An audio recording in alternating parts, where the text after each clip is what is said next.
Hey. Welcome to the Big Co Show. It's your boy, Big Co. I am without my co-host, Mastermind. I'm sad, he wasn't able to make this show. He's kicking himself somewhere. I'm sure he's watching. Peace out, Mastermind. I don't know if I'm going to be able to do this without you because you part of the glue that makes this thing go. Welcome.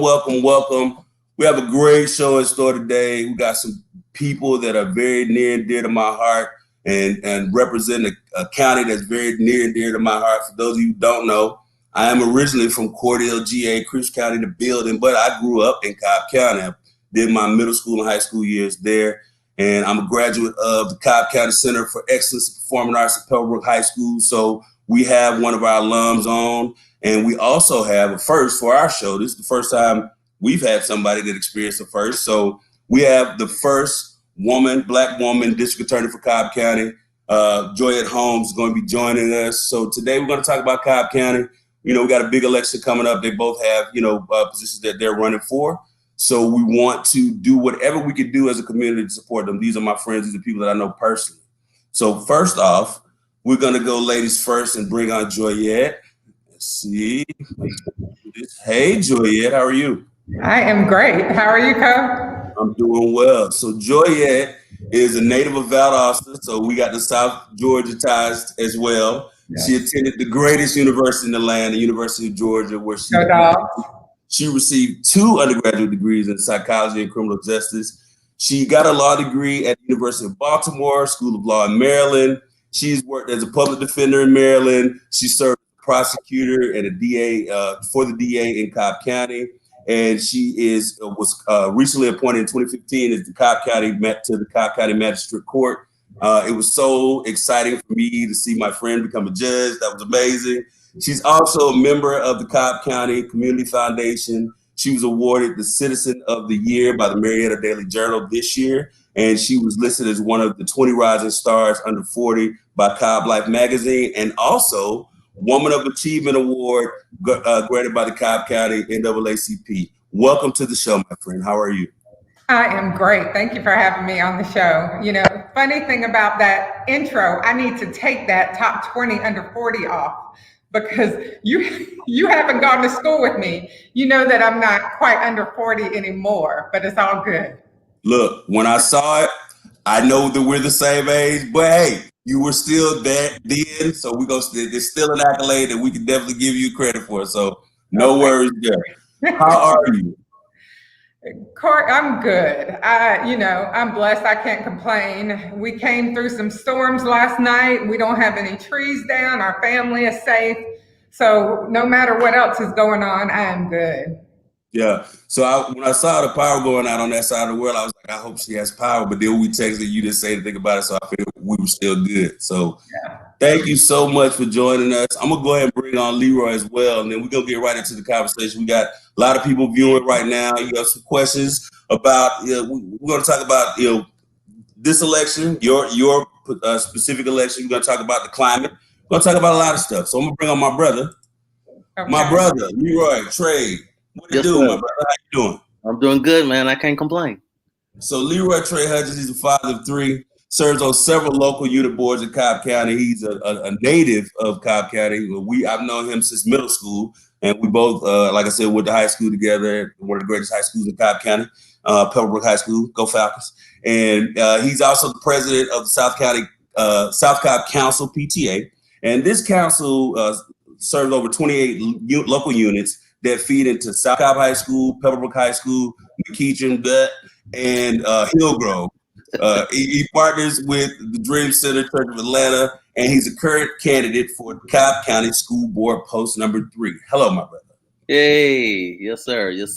We're doing a lot down here. We're trying to make sure South Cobb looks great again. So yeah. So I want to start with Joyette. I have to, we have to talk about the elephant in the room of what I'm sure all the viewers know.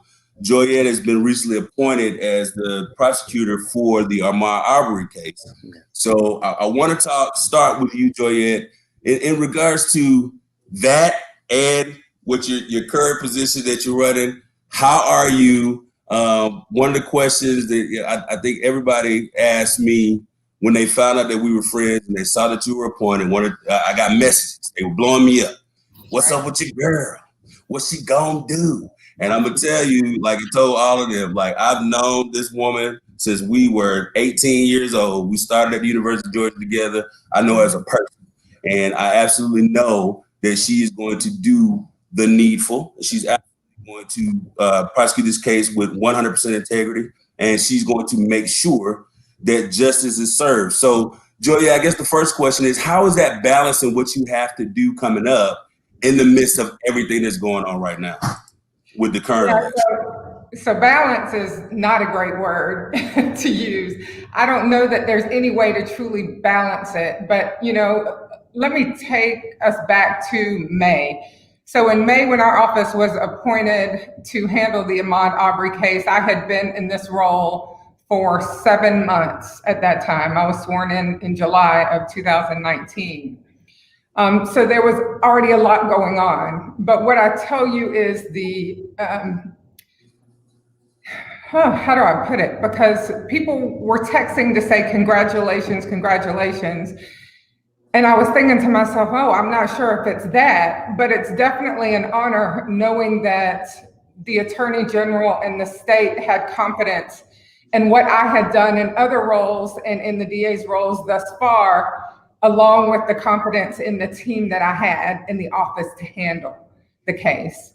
So yes, there was definitely high stress just by virtue of having been appointed this case that's not just in the media in Cobb County, not just in the Atlanta metro area, but truly worldwide. My family in Dominica, there was a news article in Dominica, West Indies about it. So it was definitely high stress from the standpoint of all the eyes watching. But what I knew is that there was a family and a community suffering. So we were going to go in there from day one through the resolution of the case to do the right thing.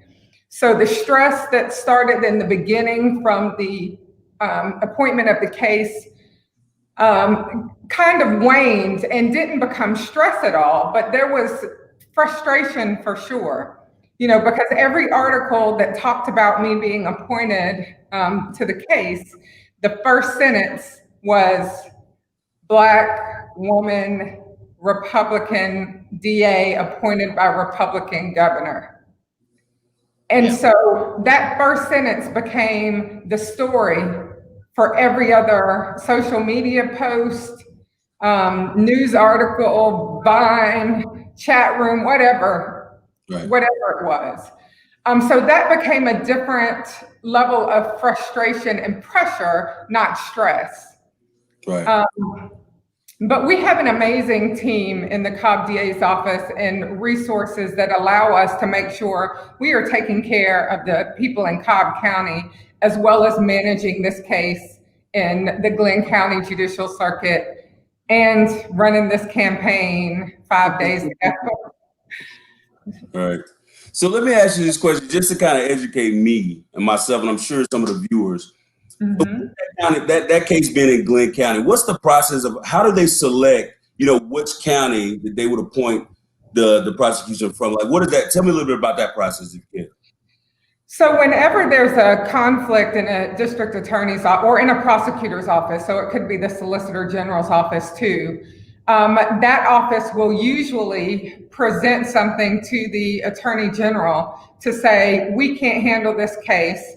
And there doesn't have to be a reason presented necessarily, but usually it's because there's a legal conflict, like a relationship with a defendant or a victim, or a resource issue. So the first two prosecutors in this case were out because of legal conflicts. The third prosecutor was out more from a resource standpoint. It was the Atlantic Judicial Circuit, not as large as the Cobb Judicial Circuit. So working through cases there and this case would have become a strain. So that's why that office got out. They do usually try to find an office that is regionally close to the place that they're conflicting out because the teams have to travel back and forth. But I think because of the type of case, what was going on, what some may have seen as missteps, they felt it'd be better for another jurisdiction, even if it meant a long way away, to handle it. Yeah. And I don't know all the conversations around why Cobb necessarily. I just hope it's based on the confidence they have in the way that we handle our cases and manage our people assets in that office. But conflicts happen all the time. Like, we have cases that we have conflicted out. They're just not on a national scale, so people don't see it to have the question. Right. And so when you were first appointed, Leroy and we had a conversation, and we all, kind of chatted about this.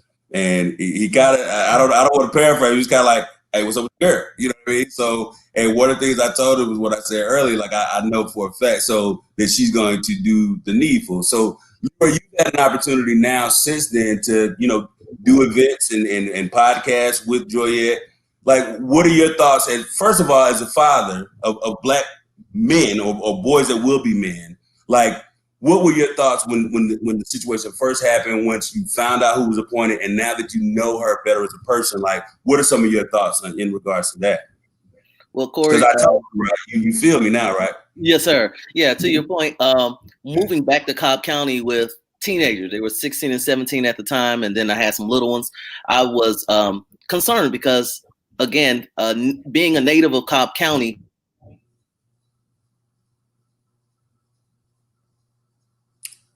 I begin to get involved. Can you hear me? Yeah, go ahead. Yeah, we had a little delay, but you good. Okay. So I began to get involved to, with, who my precinct commander was, and, who was over the police department and things of that nature. And I began to reach out and begin to even look at our judges and see who was at the magistrate court. And at that time, Joyette Holmes was over the magistrate court. And, I had started trying to develop relationship with other judges, such as Kelly Hill, here in Cobb County. She also lives in Mableton, because I wanted to make sure that I was aware of the people that were here to support the community. That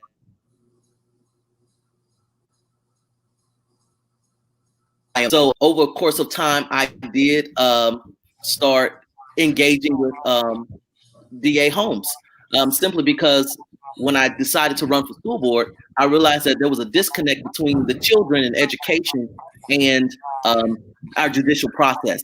And so I wanted to engage and find out how we can better partner and get to a place to where we can grow our community within that judicial process and also our children. So yeah, we've had conversations, even in regards to the Maud Arbery case and things of that nature. She just said, "Hey, you'll be satisfied with what we come up with." And I trust her. And from there we are. And even other cases that we have in the county that would fall under her jurisdiction, I am anxiously awaiting, just like most people, trusting that our DA is going to do the best thing for Cobb County. And so that's where we are. And I appreciate her for that. Yeah. And then, Joyette, you're a mother of two beautiful daughters. Like, have you had an opportunity? I don't know what the legalities are behind it, but have you had an opportunity to, like, speak with his family? I'm sure at some point there's been some communication, like mother to mother. Like, can you kind of share with us something that maybe you might have, shared with his mom to let her know, reassure her that, we will get justice for her son? Oh, absolutely. I mean, we contacted their family representative right before we understood the Attorney General was going to make that decision to appoint our office. So we reached out to them immediately.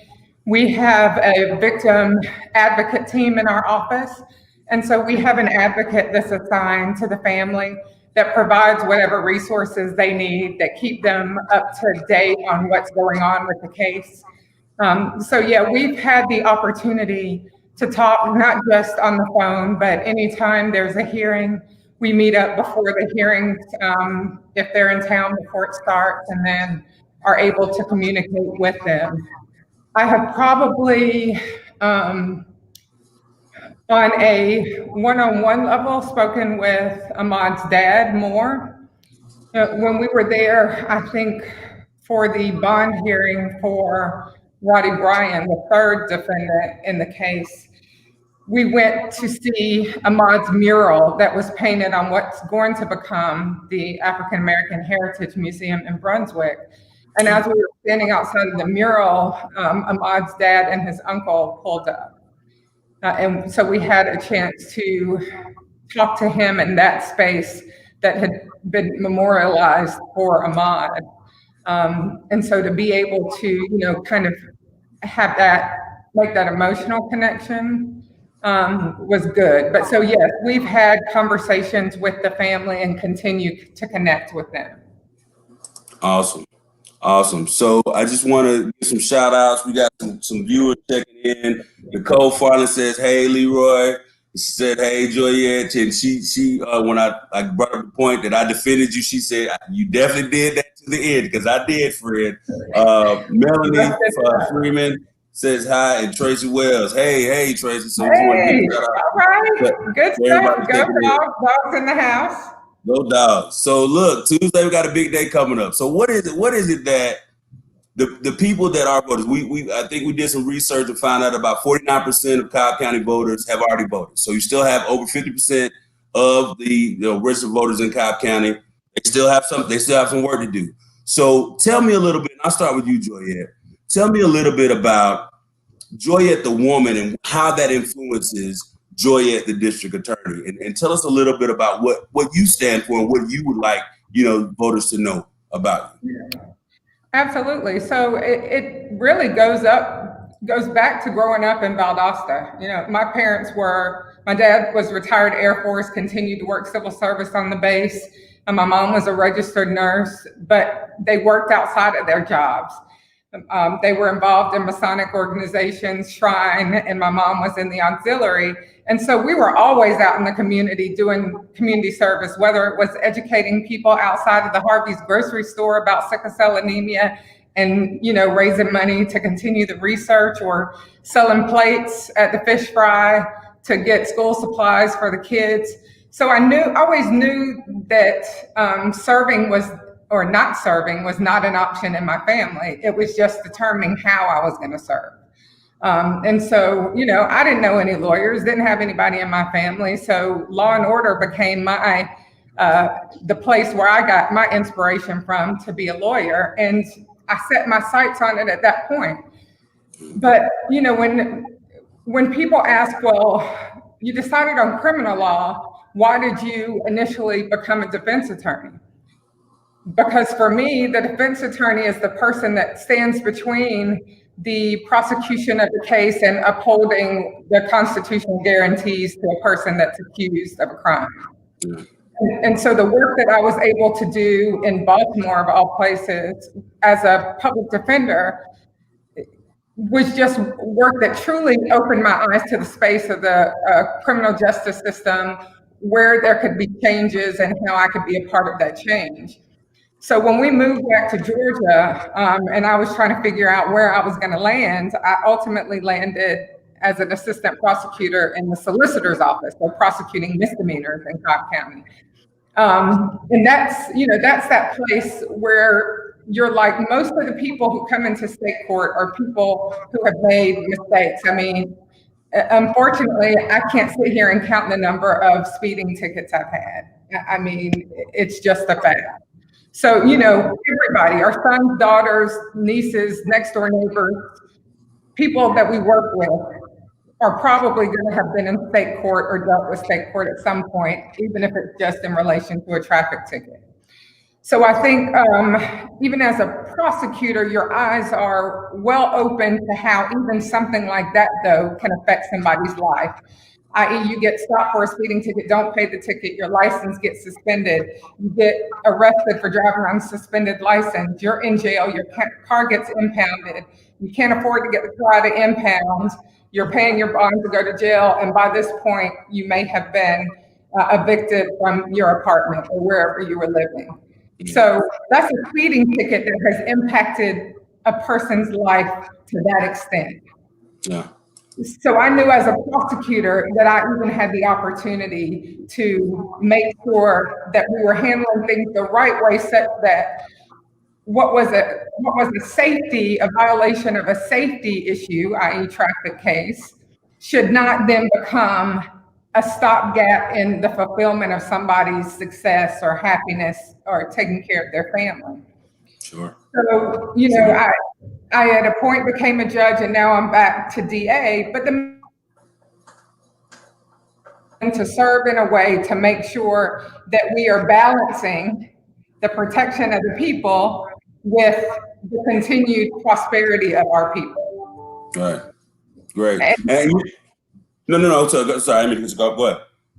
No, go ahead. I'm probably like we discussed earlier, like one of the things I was reading in an interview that you had, and I don't want to, you know, misquote you, but to paraphrase, it was basically, you know, people want their homes and their neighborhoods to be safe, you know, so we want to make sure that we're protecting the citizens, but at the same time, where there's an opportunity to give someone a second chance because everybody makes mistakes, you know, you were more willing to offer that second chance. And I think that's something that is huge. Particularly, I know, Leroy, you can agree with this. We grew up in Cobb County, and where I'm from, Cobb stands for Come On Black Boy. So we have, you know, grew up in a county that was known for prosecuting people of color at a higher rate. There were, you know, but that's the United States in general. But Cobb County was known, even like bordering counties, you know, it had this stigma. You don't mess around in Cobb County.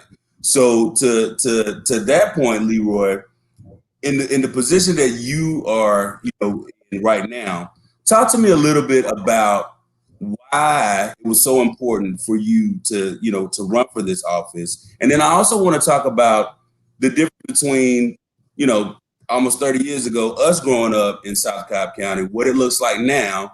And there's always been two counties, right?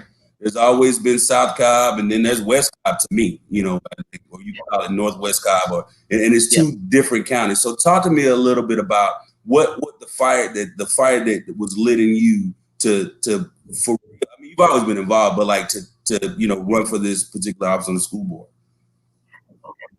Okay, yeah.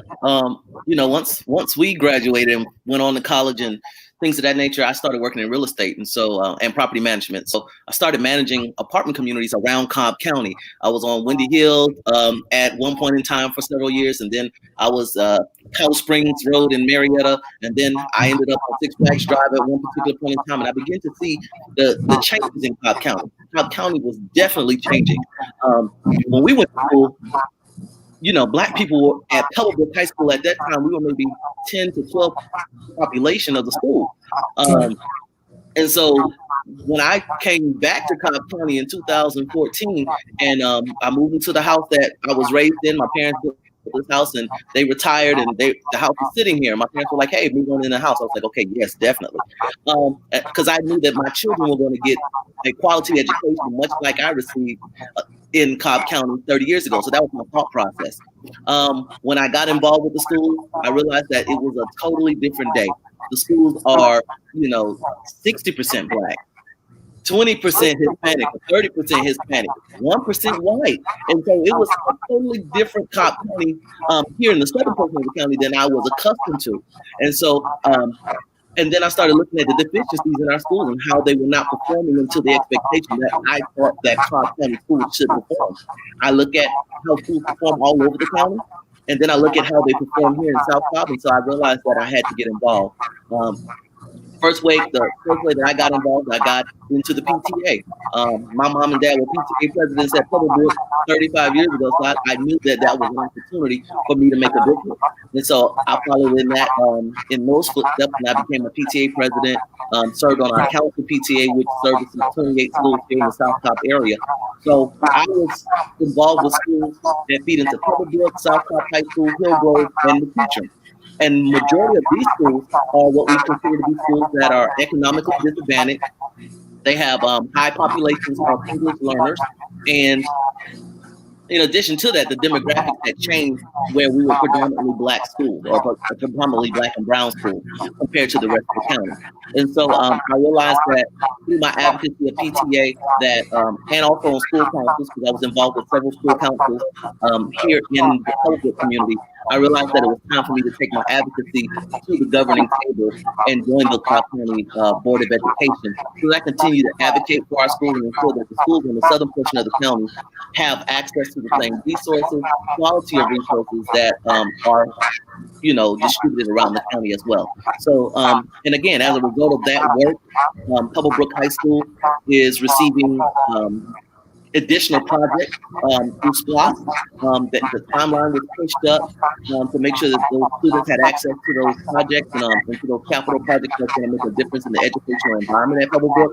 And so I realized that now it's time to create change through policy to ensure that all children in Cobb County have equal access and equitable access to resources to ensure their educational future. Awesome.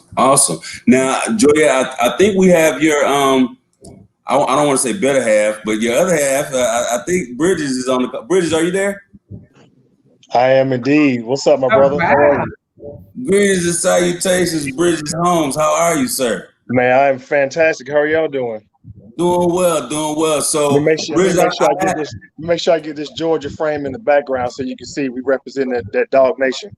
we represent and that's the thing. So to the viewers, like, this is my family. Like, I'm telling you, like, I've known Leroy, like I said, since middle school. Bridges, Joyette, and myself all started at the University of Georgia the same year in the best incoming freshman class in the history of the University of Georgia. Without a doubt.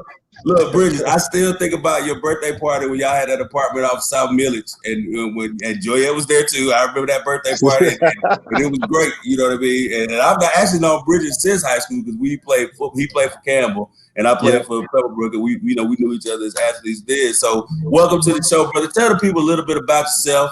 I had an intro written up for you, but because you're a little late joining, that ship is sailed. So now it's on you. Yeah. Well, now, you know me long enough to know Big Co. I'm no person shy of a camera or speaking some words of any kind. But again, like you said, my name is Bridges Holmes. I am native born to Cobb County. Grew up in Smyrna. When I say Smyrna, I mean original Smyrna. Real not Smyrna. Vinings, not the Vinings there. We're talking about original Smyrna. Right. And so I grew up on the side where it was, if you drive another 200 yards, you're going to cross over the Fulton County border. You know, you're going to be over in Atlanta. So I'm listening to the conversation. I'm listening to some of the things y'all talking about Cobb County. And, I'll just share a quick example of how much the county and the area has changed, but we still have so far to go. I remember playing basketball at Campbell. And Corey, we probably beat up on y'all pretty bad most of the time. Oh, yeah, y'all did for sure. In basketball, no question. From what I can remember. In basketball, no question. Right.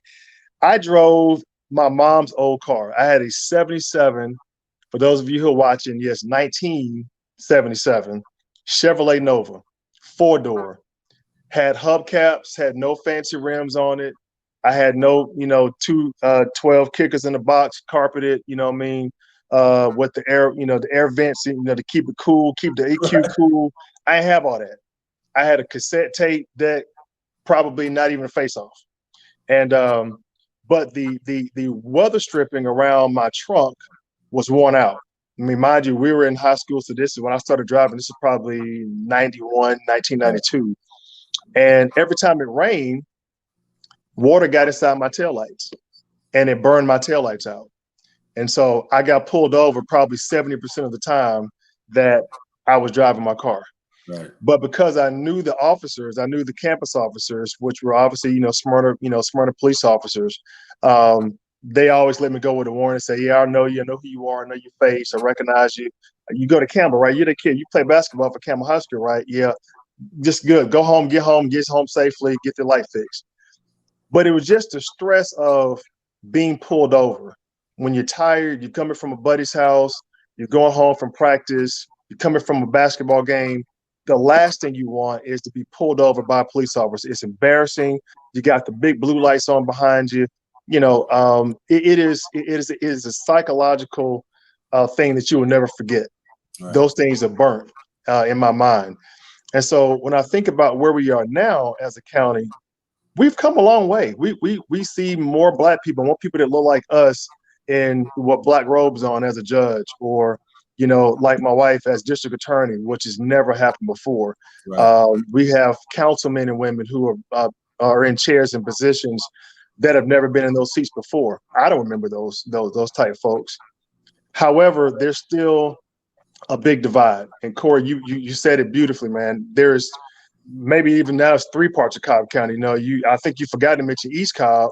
Yeah. People call it East Cobb snobs. East Cobb You snobs. got Pope and Walton and Sprayberry and Lassiter, those East Cobb high schools, where it's majority white and it's typically looked at as upper echelon of society. But when I think about, and I don't know what you want me to talk about, but I'm just talking, so shut me up whenever you need to.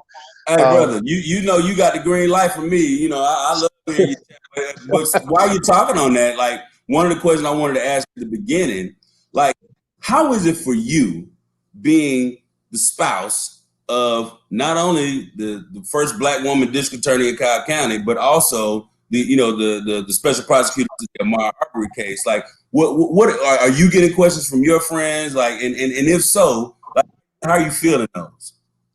Well, I'll start at a 30,000 skyscraper view and then come down a little bit. Oh, Bridges, Nicole, Yeah. cousin Nicole told me to tell you hello. I found out recently that y'all were cousins. She told me to tell you, hey. Till I said, what's up? You just did. Yeah. So, when I look at Joyette and I look at her career in Cobb County specifically, if you know her demeanor, Joyette has no enemies. Everybody that meets her is like a bee to honey, naturally magnetically attracted to her. She's nice, she's warm, she's welcoming. She cuts across every demographic, every genre, every personality, every generation. And it's beautiful because since 2012, when she first ran for state court judge, her first elected position, and I think about all the people that she has met, we have met together. So you ask about what it's like, being married to her. Number one, I married my best friend. And when I tell you that the jokes, the joning, the kicking it, the road trips, all that stuff, that has never changed. We'll be married 20 years coming up March of 2021. Those things have never changed. But what I can tell you is that those things that we've been able to maintain behind the scenes has kept us together, has kept the happiness, has kept the peace, has kept the poise in the midst of all the things and all the challenges that she faces being in her positions, and I should say just as a judge or as an attorney, but it has her position as being a very polarizing, visible person, in this very influential community, in the government and in politics. And so when I think about the people she's able to connect, let's break it down. You got the older white male population who still runs the majority of our businesses, runs the majority of our government systems, school boards, and all that. And she has found a way just by being herself, without selling her soul, without making accommodations, but being herself, standing by her morals, by her faith, by her commitments, by her genuine wanting to serve the people in the most honest and most respectful way. She's been able to cut across and be able to draw a lot of people to her vision, to her causes, to the needs that she sees from a different lens of being a woman, but also being a Black woman. And I do mean Black. There's a difference between African American and Black. I was born in Atlanta, Georgia. I'm a Black American. So, but as a Black woman, she has been able to bring so many different people together, so many different diversities of thought and background and experiences.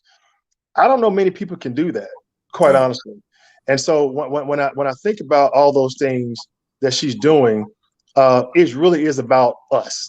It's about the we, not the I, not the, hey, I'm on a grandstand, I'm on some soapbox, I'm gonna just talk and let people just listen to what I gotta say.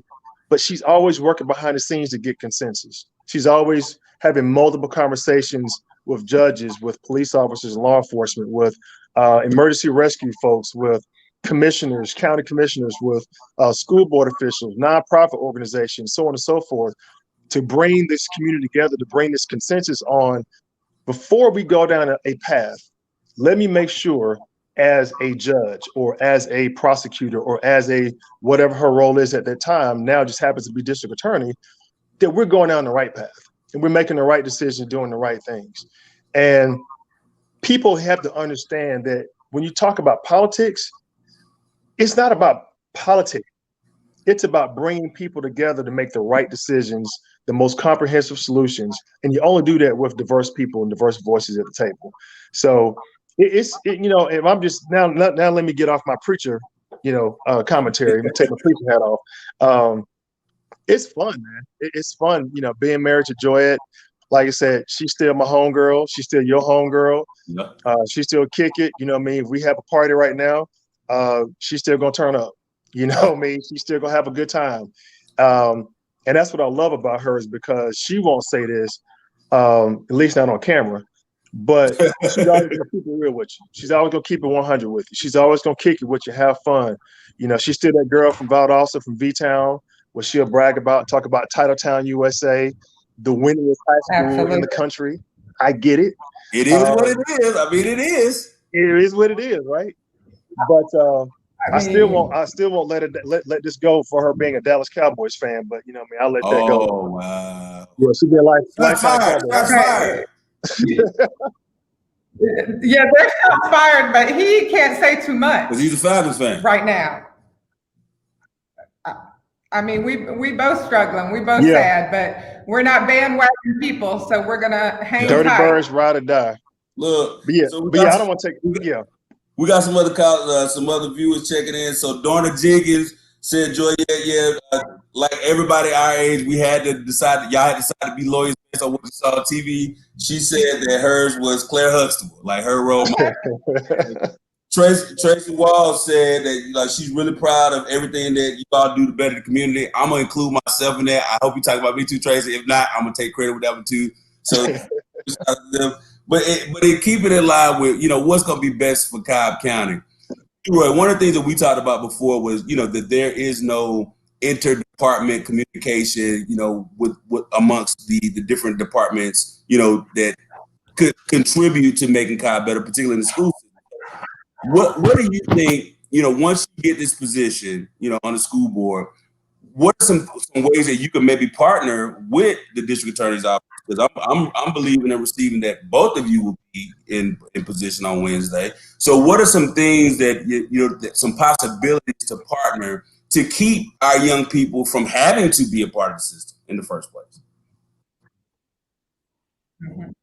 That's good, Corey. So, I believe in connections, meaningful connections, and making sure we're collaborating within the community to support our community. So one of the things that I've been working on for several years now is these collaborative relationships. So I'm part of the Cobb Collaborative, where we put nonprofits together to help support the need within the community. And so we're working on some projects there. And then I was a part of Cobb 101 in its first inaugural year.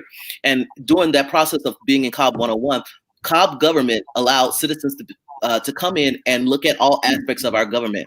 And part of that programming was we went to our judicial system. So we went to the courthouse and we were introduced to all of our judges. And actually, that's where I first met at that time over the magistrate court, Judge Holmes. And so I began to think, I saw how it was benefiting me as an adult. And then I said, well, how could this benefit my children and the children in Cobb County? And so that's when I started making the connections. I started researching programs where the court system and our public safety was engaged within the community to help foster positive relationships. And I looked at programs like PAL with the Police Athletic League, which is doing a lot of great things here in Cobb County. I looked at, several other initiatives, and then I saw in Fulton County, they have a junior DA program. And I was thinking, wow, that would be really good to have our kids civically involved in a way in which they understand what the courts look like, from the district attorney's office, from our magistrate court, from state court, and things of that nature. And so when DA Holmes was appointed district attorney, I started engaging DA Holmes in regards to something that would engage her office and our schools in a way where we can have some kind of collaboration, where we can teach our children what the judicial system looks like in Cobb County. I've reached out to my precinct commander, who's actually running for sheriff right now as well, in regards to how do we get cadet programs back into our community, where our students can now participate in having an opportunity to be involved in our police department. I just had a meeting last week with Chief Cunningham of the fire department to see how we can get fire science back in our school, so that when our kids leave high school, they can get jobs in Cobb County Fire Department. And so I believe that it's these type of collaborations that are necessary for number one, for Cobb County to continue to grow, but also for our children to have access to different things that they never would have before. I remember hearing Judge Holmes say, but she said it even today, she got her love for the judicial system through Law and Order. I desire for Black and brown children to get a love for the judicial system and want to be our next lawyers and our next DAs, because they see it modeled in someone who looks like them here in Cobb County. This has never happened before. And so I'm excited to be part of a time where Cobb is changing and growing. And we have such excellent, strong people that look like me, that look like my children, and look like the children that I'm advocating for here in South Cobb, so that they can see themselves in some of these privileges that we have today. And so that's what got me to this place. Yeah. Right. Can I speak on that a little bit? Absolutely. More? So, just talking about partnerships, I think what I've seen, I guess now in the 16 years that I've been practicing in Cobb County, is that everybody was operating in their own space, in their silo, and not considering, what the community really needed, or how in the roles that we were in, we could help outside of the walls of, for me, the courthouse, the district attorney's office, or for business communities outside of the chamber and their office spaces, and for education outside of the walls of the schools. When we reach out and we try to figure out what the true needs are, and not what we perceive the need to be just based on our experience, is when we can make a difference and make changes. And, that Cobb 101 program that Tre talked about was awesome, in that you were able to see what it is our government is doing. So if you're in the space of education, or if you're in the space of owning and operating nonprofits that help to engage young Black males from the age of 16 to 22, then where you could probably partner to make that a better process. So we're not just talking about, well, for a judge, the only option is A, when we know that there are options B through Z, through this nonprofit, through this organization that's operating at school, through the PAL League, or through the junior DA program that Tre and I are working through. But it works because we talk. We don't think that just because we are operating in different spaces that we can't influence or positively affect what's going on in that space. It is our hope that even through the partnership that we will ultimately have, that the business community is going to pour into it, so that we don't get those roadblocks of, well, we've got to prioritize these board funds this way and that way. Well, we're going to have the conversation to make sure that it works, and that nobody's going to be able to put that roadblock in the way because we haven't done the research and we don't know what other options are out there.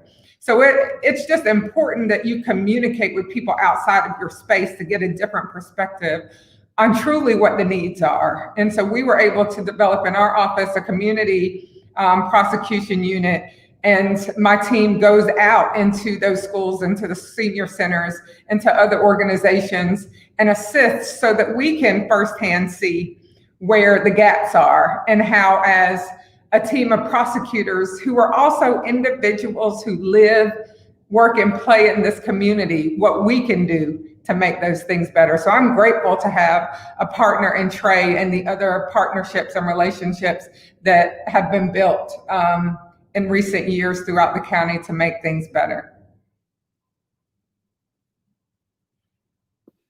Corey, before we answer that question, I want to say one thing about my interactions with Judge Holmes, just over maybe I'm going to say the last 2 years.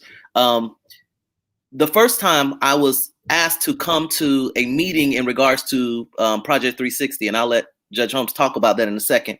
And I sat in a room with what I like to call freedom fighters. These are the people in our community that are always advocating for how we're going to better the community. And so I was in this meeting, and Judge Holmes in her office was there, and Ms. Hines, Junior DA Hines, she was there, and Assistant DA Hines, and we were discussing how we were going to make a difference here in Cobb County, and we were able to do the first ever, and I'll let Judge Holmes go into the details of that, but not just that particular program, but it was attached to bringing resources in to also help those people that will qualify for that particular program.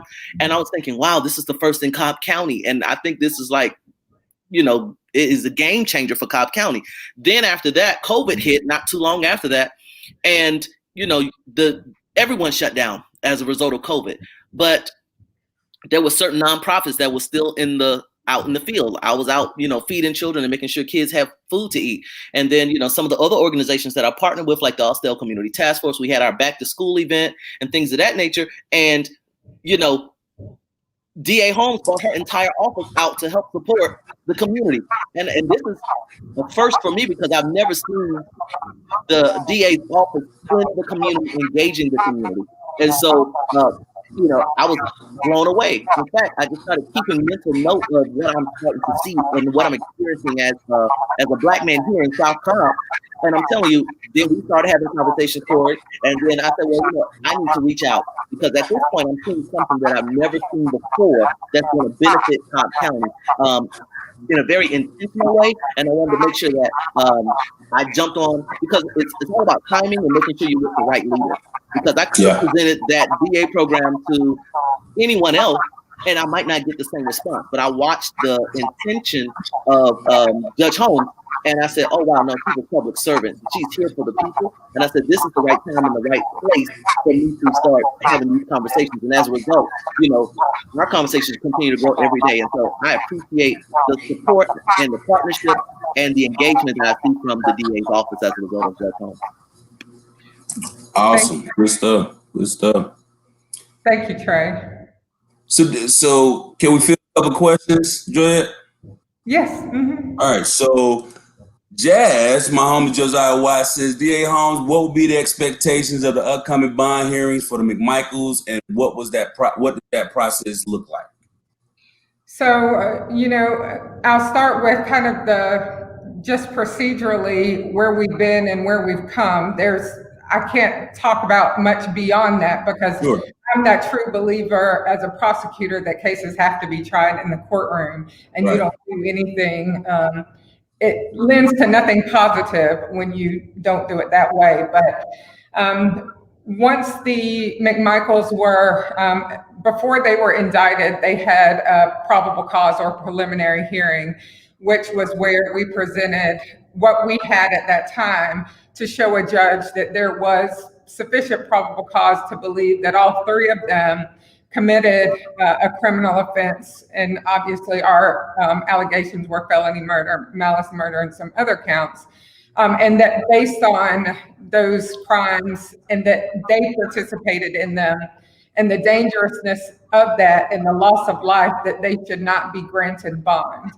And so in that first preliminary hearing, the judge did in fact find probable cause. And then we had a bond hearing only for Roddy Bryan, who was the third co-defendant in that case, because he was the only one that applied for it at the time. And the judge found that based on the case as presented at that time and the factors that a judge has to consider in a bond hearing, that he was not appropriate for bond. So probably about 2 or 3 months ago, we set forth a schedule of things that needed to be provided to either side, which we are in the process, the defense complying and the state complying. And in the interim, the McMichaels attorneys, father and son, filed for bond. because the COVID numbers in Glenn County had risen so high, especially compared to the other numbers. I think we all felt it best not to travel to Brunswick to have any hearings to bring people into the room with the numbers as they were at that time. Well, I think they're going back up now, but to delay those hearings. There was an objection to remote hearings for that case, so we are now scheduled for the bond hearings for the McMichaels on November the 12th in Brunswick. So we will go down and we will present the evidence as we know it, just like we did before, and asking for them to be held without bond for the same reasons that we presented before. But so that's where we are in the process. Most people want to know, well, when will the trial be? You know, of course, the Chief Justice of the Georgia Supreme Court has just, in his latest emergency order, allowed for jury trials to come back, but that is a process. So I would be really surprised if you see anything in the way of a trial before spring of 2021. But that's where we are at this juncture. We are going to keep doing what we know we have to do to make sure that we have procedural and otherwise justice in this case. Awesome. Couple other questions, couple shout outs. So Bridges, you still there? Landon said, hey, Bridges, she's a friend of mine. I didn't even know y'all knew each other. We used to work together. That's the homie. Hey, what's up? April Ruffin Willis said, hey, Joyette. Gotta get love to A to Z, the A to Z chapter of Alpha Kappa Alpha, my homies, my sisters. Yeah. Absolutely. Got a shout out to Boo, hey Boo, TK, hey, Takia Holloway, shout out. So Nicole Farley had a question for Joyette. So for what procedures can be done for people that have felony convictions, that made mistakes? What can we do to get these people back into society, to get them, because like we said before, like people make mistakes. You know, everybody is subject to flaw. So is there anything, I don't know, that the district attorney's office is doing, but from a legal standpoint, is there anything that the county is doing to help, make sure that people, particularly like non-violent felons, right, are a participating part of society? So the big picture, let me start there, is that you really have to address a lot of that with your legislators. Because there has been, probably since 2011, a great push for criminal justice reform, especially as it relates to old criminal convictions, or just making the process by which you could get records restricted when there was not a conviction, or somebody completed a first offender program or something like that. But even with the legislation that went through this past legislative session, it only dealt with misdemeanor convictions. So our hands are still a little bit tied in what we can do in terms of felony convictions. But Trey talked a little bit about the Project Restore 360 that we worked through earlier this year. And so that's an umbrella project that I started in September of last year, where we are looking to do things from a community perspective that makes the criminal justice system more, what am I trying to say? Bring that fairness, bring that, we do the pledge and we end the pledge with justice for all, to bring all those things to the forefront. So the first project under that was the records restriction or expungement event. So most people know of it as expungements. If you've been arrested, but you were never convicted, or you completed first offender, conditional discharge, or an accountability court without adjudication, then you could have that taken off of your criminal record, that rap sheet. So we were able to do that with, we had hundreds of people that applied for that process in the first expungement event. But we didn't just do the expungements, because what happens when the criminal history gets restricted is that employers will then not rely on the criminal history and go into the clerk's offices and pull the record that's in that clerk's office, which in the end does the same thing, prevent somebody from getting a job from the perception of what they believe that person to be or stand for. So we asked the Superior Court, Magistrate Court, and State Court judges to be a part of the project, and where we found that people qualified for restrictions, to have them sign orders that also sealed the clerk's office records of those cases. But we didn't stop there. We also had over 24 employers in the room who said, I get that people have blemishes on their record. And even though some people are able to come here and get them restricted, we know that there are skilled people who made mistakes in the past that could benefit, as we can as employers, for their services in our operations. So they were in the room to give opportunities. People left that space with jobs that day. Construction Ready was there and filled a whole paid training class with people who came into the room, even if they, like I said, didn't qualify for restrictions, but were there in the room to be able to meet face to face with somebody who had a job that was waiting for them. But we do still have room to go for some of those people that may have been convicted with a felony 25 years ago and have not lived the life that might have been reflected in that case. They have been productive, but just maybe not as productive as they would like to be. But we know when you have a criminal record, the ability to get education, employment, and housing is restricted. And that makes it harder to continue on that path to, level up and keep expanding on those opportunities for yourself, for your family, and those people you know. Indeed. Got some shout outs. My boy JD Visky, what's due, brother? He said, what's up, fam? Leroy Leonard Beckett, our brothers, is checking in as well. So we coming up on time. I can't thank you all enough for joining us. So what we normally do is we do parting shots, So as the party shots, I'm gonna go bottom to top of my screen. I'm gonna start with Bridges. Bridges, I want to ask you, I'm in Gwinnett County, and partisan politics aside, if I was in Cobb County, I would absolutely be voting for Joyette to retain that seat as a district attorney. What can you say? What will you say to people who haven't voted yet, or even ones that are caught up in this party politics? What would you tell them about why you think Joyette should continue in her role as a district attorney?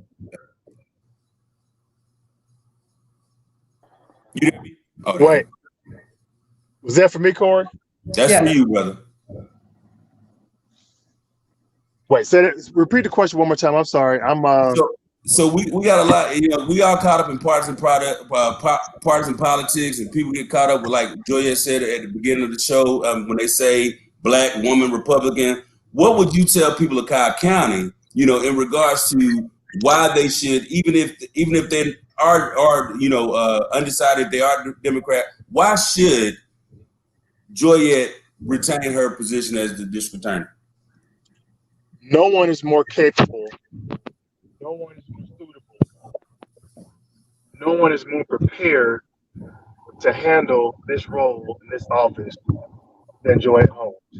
And I'm not saying that because I am her husband. I'm not saying it because I've been her friend for all these many years.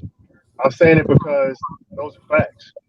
The only other person who has the experience that she does is her predecessor, as being a judge, has been a defense attorney, has served in the solicitor's office. So she's seen both major crimes and crimes on the prosecutory side.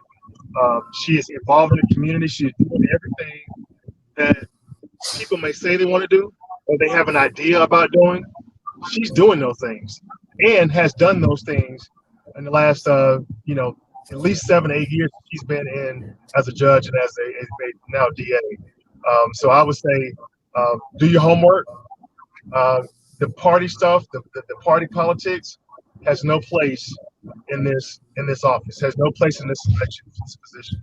This is all about the person who you can trust, the person who you can respect, and the person who also respects the community at large from all angles and all aspects. So that being said, you got her on the call, Joyette Holmes. That's the one. That's the one. Thank you, love.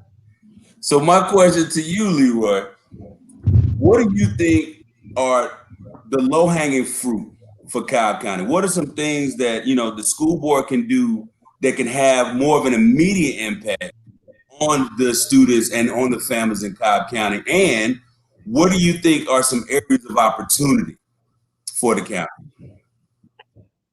Okay.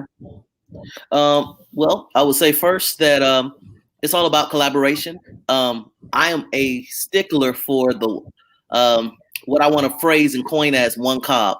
I believe that those of us that live in Cobb, we have all the resources and everything we need to be successful. We just have to do, as Judge Holmes just said a few minutes ago, stop working in our silos and start collaborating and working together as a community, common unity to meet the needs of the community. And I believe we have those resources. I believe we have the ability to do it, to make a difference in the lives of children around Cobb County. And again, it's going to take these conversations, just having a conversation and having a meeting and seeing how we can, I would like to say, cross-pollinate, how we can work in these different sectors to better our educational system and give our children opportunity and let them see that they have possibilities outside of, some of the basic job offerings that most people fall into. And so I think that's just from a culture and climate standpoint, living in Cobb County, I think that's something we should embrace as a county, from the county commissioner to the school board to our public safety offices. And I think that is how we move forward, in that type of engagement, and of course with our businesses and our business community. And I think that's how we're going to move forward. I think that's the lowest hanging fruit. Let's collaborate and find out how we can better Cobb County for those of us that live here and invest our time, our money, and our efforts here. Awesome. And then last but definitely not least, Joyette, my question to you is, so what, and we've touched on a lot of this, what should voters expect from you as your district attorney now? So what should voters expect from you given another term? Yeah, thank you. So Trey, I just want to say I'm encouraged by what your service is going to be, and I'm grateful that Cobb has you. And so for me, what we have already started doing is making sure that we really hold on to that term of what it's supposed to be a prosecutor, going back to basics and knowing that we are ministers of justice. And what that means, it's not, cliche, oh, that sounds like a good, storyline or tagline for a TV show. It's what's in our code of ethics. And it says that we have to step outside of the courthouse and be educators and find opportunities for prevention and also work through restoration. So we have already started that process in the DA's office here in Cobb County, and I expect to do more of that. Now, we have some blind spots and we have some gaps, no doubt. And I'll speak as a part of the public safety community, not just the DA's office. And so we have already worked to collaborate with Kennesaw State University, our school resource officers, and all of our other law enforcement partners to see what that looks like and what things need to be put into place to intentionally be a part of real change and making a difference. So we're going to continue to do all that. But one of the things that, in addition to doing, I'm going to expect, because I know who is on this call and who has the ability to partner and to, help sponsor a class to do the junior DA program or whatever else, is that you'll be partners with us to continue to do that work. But as people go to the polls, I would be remiss if I didn't say, remember your local elections. Selfishly, my race, Trey's race, very important. DA of Cobb County, Joyette Holmes. School board, Leroy Tre Hutchins. Vote for us. But really, the presidential election is important, and I'm not going to minimize that for people. But 1 for 1 vote is going to go to the people who are running in your local elections. And the decisions that they make are going to impact your lives much quicker and on a daily basis, whether you know and understand what each office does or not. but you've got to be intentional about understanding who is on the ballot and why they are on the ballot. You get these mailers and fancy leaflets and cute commercials. People have messaging people who can write up that to look how it should look. But truly look at somebody's body of work to see what they have done. It doesn't matter if they've never served in a certain position, but they've done something else, hopefully, Right. that will show what their body of work is. Pay attention to that.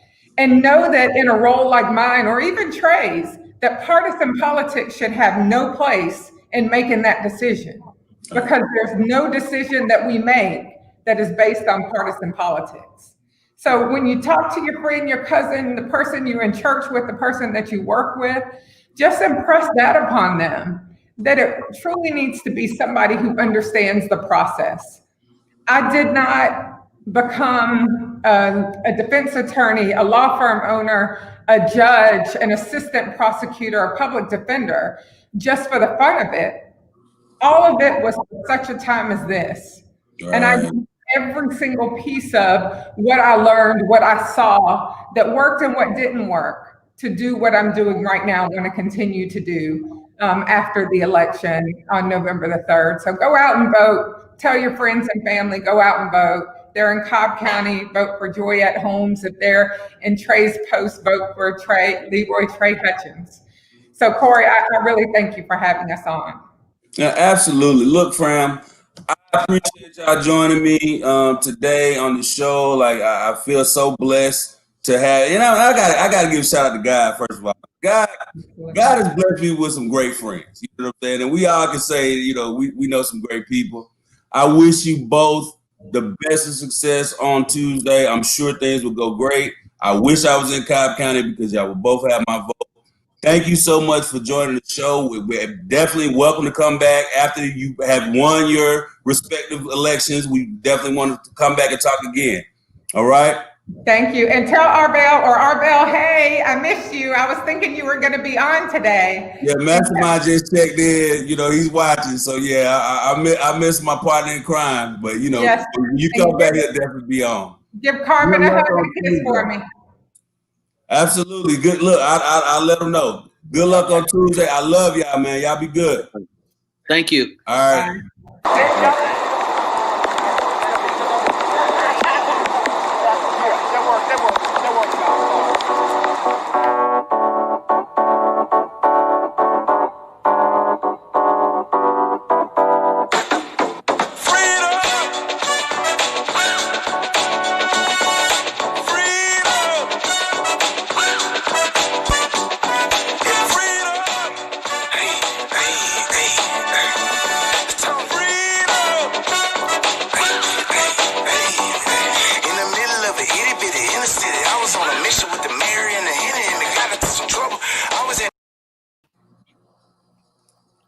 All right.